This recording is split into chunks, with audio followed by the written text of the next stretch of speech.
This is our environmental DNA lab.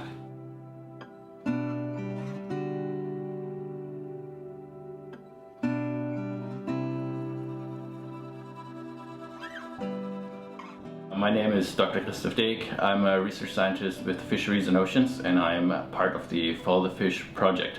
Follow the Fish initiative is trying to establish the factors limiting Chinook on the west coast of Vancouver Island. And I am leading a section of this initiative that is called the Cumulative Factors Project. And in that project, we're utilizing genetic and genomic tools to establish what are these factors that are impacting the juvenile Chinook. And we're basically running a two-prong approach. So on the one hand, we're analyzing gill tissue samples. So these are samples that are collected by other DFO researchers as well as First Nation collaborators on the West Coast. And they're collecting these juvenile Chinook in their natural environment and taking a small piece of their gill tissue and then letting the fish go unharmed.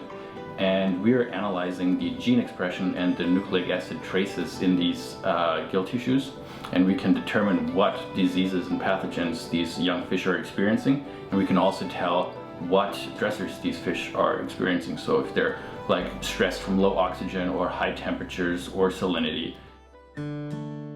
And the other side of the project is environmental DNA. We basically go out to the same places that the other crews are collecting the fish, and we're collecting water. And in that water is all the DNA that comes off of all the animals that live in that environment, and we can filter that and collect it and analyze it. Once we get our samples back from the field, they come in the filter. And so we have a number of different pieces of equipment where we're basically extracting the DNA that is captured on the filter. We end up with basically a plate where we have 96 samples ready to go for the next steps of analysis. So what that allows us to do is basically have one tool that detects the entire ecosystems.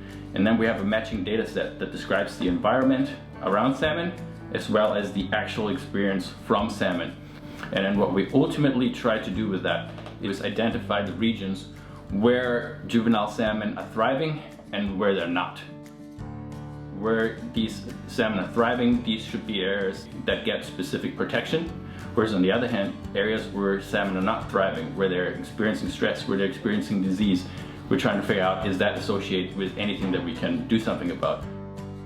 Can we actually see if these factors make a difference to A, the environment, B, how salmon interact with that environment, and then ultimately if that changes the health of juvenile salmon? That is basically the summary of the project.